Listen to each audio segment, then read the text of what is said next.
सी news Bharat पर एक बार फिर से मैं अखिलेश पांडे आपका स्वागत करता हूं। वक्त हो चुका है छत्तीसगढ़ बुलेटिन का। छत्तीसगढ़ की इस खास बुलेटिन में बात होगी छत्तीसगढ़ की बड़ी खबरों पर, जहां पहले चर्चा करेंगे भिलाई की, जहां कर्मा जयंती एवं प्रतिभा सम्मान समारोह में डिप्टी सीएम अरुण साव ने की शिरकत। इसके अलावा बात करेंगे चांपा की, जहां बलौदा क्षेत्र में पुलिस के नाक के नीचे चल रहा है अवैध कोयला डीजल कारोबार। इसके अलावा बात करेंगे दुर्ग की, जहां बाबा साहेब डॉक्टर भीमराव अंबेडकर की भव्य शोभा यात्रा निकाली गई। और भी तमाम खबरों पर आइए करते हैं विस्तार से चर्चा। खबर छत्तीसगढ़ के भिलाई से, जहां भिलाई सुपेला में साहू मित्र सभा के तत्वावधान में कर्मा जयंती पर प्रतिभा सम्मान समारोह का आयोजन किया गया, जिसमें साहू समाज के प्रतिभावान लोगों का सम्मान किया गया। बच्चों की रंगारंग प्रस्तुति के कार्यक्रम को उत्साहवर्धन बनाए रखा गया। आपको बता दें कि हर वर्ष साहू मित्र सभा द्वारा इस कार्यक्रम का आयोजन किया जाता है। वहीं कार्यक्रम में छत्तीसगढ़ के डिप्टी सीएम अरुण साव, भिलाई नगर निगम सभापति बंटी गिरवार साहू, साहू समाज के वरिष्ठ हरिद्वार का साहू और बड़ी संख्या में साहू समाज के गणमान्य जन उपस्थित रहे। तो मैं आपके मीडिया के माध्यम से कर्मा जयंती के ढेर सारी बधाई और शुभकामना देता हूँ। और आज साहू समाज भिलाई नगर द्वारा कर्मा जयंती मनाया जाता है। इसमें बहुत सारा माता बहनें और हमारे बुजुर्ग मना है। और मैं चाहता हूँ माँ कर्मा के आशीर्वाद सब पर बना रहे और छत्तीसगढ़ में हर समय हरियाली रहे। साहू समाज के तो दुर्ग लोकसभा में बहुल्य क्षेत्र है। लगभग साहू समाज हमारा प्रत्याशी राजेंद्र साहू के पक्ष में। और मैं ये आपके मीडियम से माध्यम से भी कहना चाहूँ, साहू समाज नहीं प्रति दुर्ग लोकसभा में जितना भी समाज है हमारे पक्ष में है। ऐसा कुछ नहीं है, झटके में कोई किसी खत्म नहीं कर सकता है और चुनाव के परिणाम बताएगा किसका झटका खत्म होगा। साहू मित्र सभा भिलाई नगर के द्वारा आज भक्त माता कर्मा की जयंती और सामाजिक प्रतिभाओं के सम्मान का कार्यक्रम आयोजित हुआ है। साहू मित्र सभा भिलाई लगातार विभिन्न कार्यक्रमों के माध्यम से समाज को जागरूक करने, समाज को एकजुट करने, समाज को आगे बढ़ाने, समाज के प्रतिभाओं को प्रोत्साहित करने का लगातार काम करते रहा है। और आज का भी यह आयोजन बहुत शानदार रहा। समाज की जो बड़ी बड़ी प्रतिभाएं हैं उनको मंच देकर उन्हें सम्मानित करने का, उन्हें प्रोत्साहित करने का काम हुआ है। तो निश्चित रूप से साहू मित्र सभा को मैं बहुत बधाई और शुभकामनाएं देता हूं। निश्चित रूप से चंद्रशेखर शुक्ला कांग्रेस पार्टी के महासचिव रहे हैं और आज वो जो बात बोल रहे हैं बहुत गंभीर विषय उन्होंने कही है। निश्चित रूप से राहुल गांधी जी को उसके बातों का जवाब देना चाहिए। भाजपा का एडमिशन ओपन है। भाजपा का एडमिशन ओपन है। देखिए, भारतीय जनता पार्टी जनता की पार्टी है, जनता के लिए काम करती है, जनता की पार्टी है। भारतीय जनता पार्टी के रीति नीति और विचारधारा से को स्वीकार करते हुए जो भी आना चाहे उनका स्वागत है। देखिए, आप हमारा लक्ष्य है हम 400 पार जाएंगे और उसी लक्ष्य को प्राप्ति के लिए भारतीय जनता पार्टी काम कर रही है। छत्तीसगढ़ के भिलाई से सी न्यूज़ संवाददाता लोकेश साहू की रिपोर्ट। खबर छत्तीसगढ़ के चांपा से है, जहां एक और 3 दिन पूर्व बालोदा क्षेत्र में अवैध डीजल और कोयला चोरी के मामले में साइबर टीम और बालोदा पुलिस वाहवाही लूट रही है। जबकि इस मामले में आरोपी युवक खुद पुलिस पर 3-3 लाख रुपए लिए जाने का आरोप लगा रहे हैं।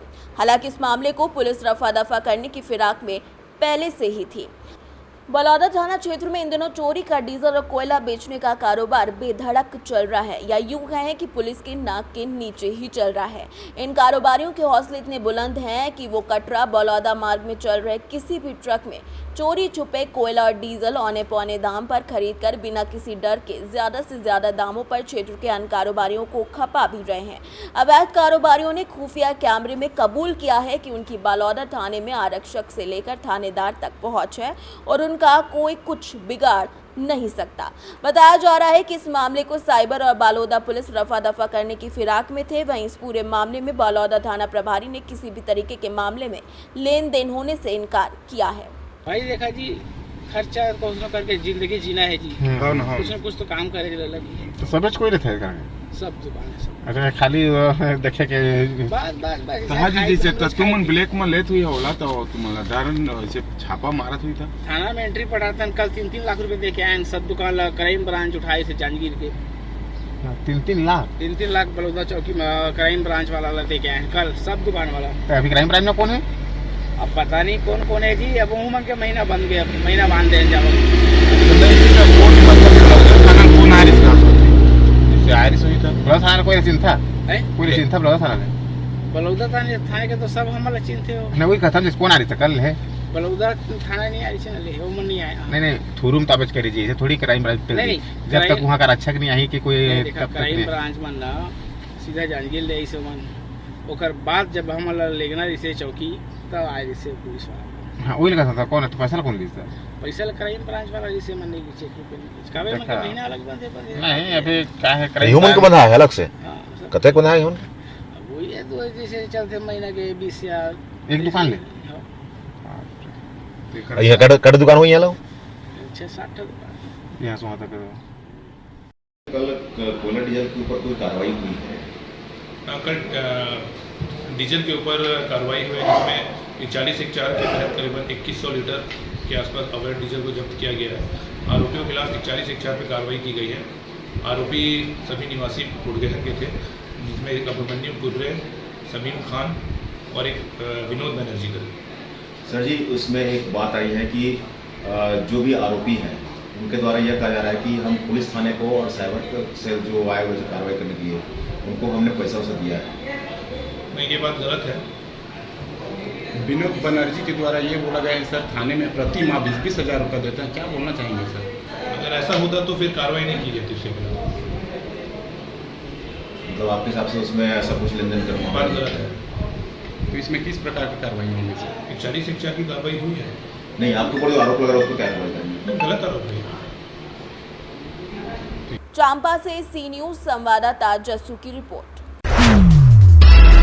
खबर छत्तीसगढ़ से है जहां पर राजनांदगांव संसदीय क्षेत्र में जोरों से जनसंपर्क अभियान लगातार जारी है। पूर्व मुख्यमंत्री और राजनांदगांव संसदीय क्षेत्र के कांग्रेस प्रत्याशी भूपेश बघेल ने कहा कि केंद्रीय गृह मंत्री अमित शाह खैरागढ़ की चुनावी सभा में राज्य की भाजपा सरकार के कारनामों को छुपाकर बड़े बड़े झूठ बोलकर चले गए। उन्होंने महादेव ऐप के बारे में तो ढेर सारी बातें की, लेकिन ये नहीं बताया कि अब जबकि डबल इंजन की सरकार है तो महादेव ऐप क्यों नहीं चल रहा है। उन्हें बताना चाहिए कि भाजपा ने महादेव ऐप को चालू रखने के लिए चलाने वालों से कितना चुनावी चंदा लिया है। दादा हाँ उनको राहत दी है लेकिन भाजपा वाले आपको महादेव में लगातार घेर रहे हैं, क्या कहेंगे? देखिए 2 साल से ईडी जांच कर रही थी बिना प्रेडिकेट ऑफेंस के। मैं हर पत्रकार वार्ता में बात बोला हूं कि प्रेडिकेट ऑफेंस नहीं है और ये ईडी कार्रवाई कर रही है वो गलत है। मेरा तो अभी कहना है फिर ईडी बिना प्रेडिकेट ऑफेंस के कार्रवाई कैसे की, किसके दबाव में किया, ईडी को बताना चाहिए। और उसी बात को सुप्रीम कोर्ट ने खारिज किया। तो इसके तो मुंह में तमाचा हो गया ना, बिना प्रेडिकेट ऑफेंस के आपने कार्रवाई कर ली, लोगों को परेशान कर लिया। अब एसीबी फिर कार्रवाई कर रही, फिर एफआईआर दर्ज कर दिया। तो बेशर्मी हद हो गई। दूसरी बात महादेव में हमने पूरे देश में अकेला राज्य जहाँ कार्रवाई हुई पूरे देश में, है ना। और महादेव अभी भी चल रहा है बढ़िया। अभी तो आईपीएल चल रहा है और महादेव सट्टा धड़ल्ले से चल रहा है।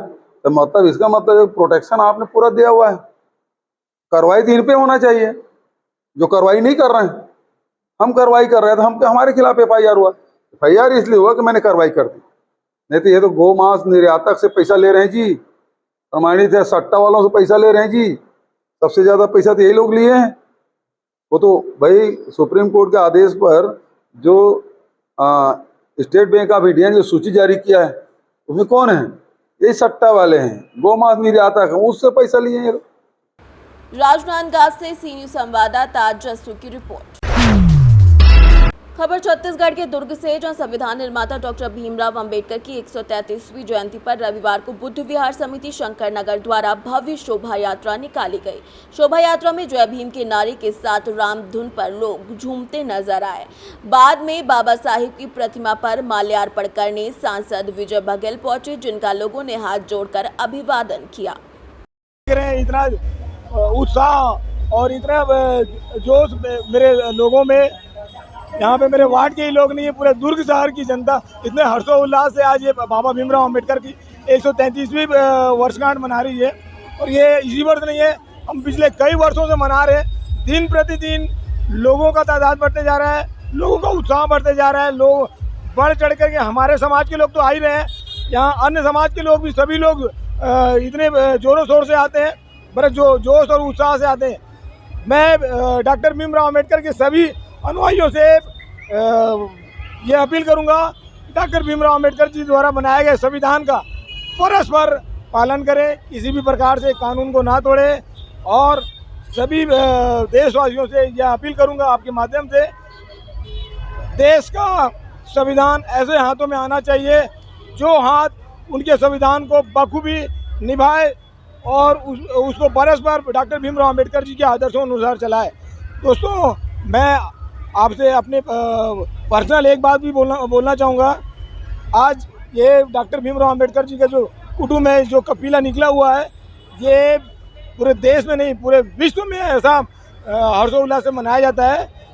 पुनः मैं आप सभी देशवासियों को, शहरवासियों को, प्रदेशवासियों को, वार्डवासियों को डॉक्टर भीमराव अंबेडकर जी की देश के संविधान निर्माता परम पूज्य परम श्रद्धेय बाबा साहब भीमराव अंबेडकर जी की 133वीं जयंती के शुभ अवसर पर आज जो हर साल भव्यता के साथ ये बाबा साहब को मानने वाले और जन जन के जो दिलों में बसने वाले बाबा साहब के अनुयायी लोग और पूरी जनता जनार्दन को लेकर यहाँ पर जो भव्य जुलूस में हम सब शामिल हुए हैं, और इसके नेतृत्व करता भाई हमारे अजीत बैद जी, हमारे ऊर्जावान पार्षद भी हैं। उनके नेतृत्व में ये भव्य आयोजन आज संपन्न हो रहा है।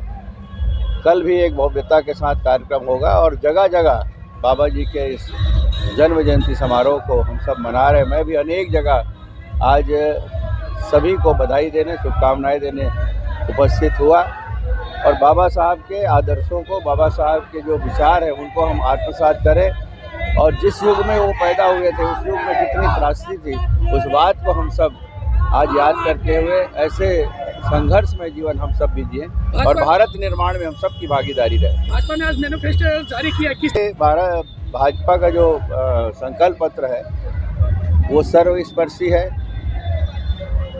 सर्वसमावेशी है और सर्व कल्याणार्थ है। आज भाजपा जो कहती है वो करती है, ये जनता के मन में, और उसी भाव के साथ जनता जनार्दन उसको आत्मसात कर रही है। माननीय नरेंद्र मोदी जी के नेतृत्व में और माननीय नड्डा जी के नेतृत्व में जो संकल्प पत्र बनाया गया है वो मोदी गारंटी के रूप में आज जारी हुआ है और निश्चित रूप से वो अंतिम छोर के व्यक्ति तक हमारी योजनाएं पहुँचेगी। भारत के सर्वांगीण विकास और भारत के रहने वालों का सर्वांगीण विकास होगा, ये इस संकल्प पत्र में समाहित है। दुर्ग से सी न्यूज संवाददाता जस्सू की रिपोर्ट। छत्तीसगढ़ की इस खास बुलेटिन में बस इतना ही। एक छोटे से ब्रेक के बाद पुनः हाजिर होंगे कुछ और खबरों के साथ। बने रहें सी न्यूज भारत के साथ। हर खबर आपके साथ, आपके हाथ।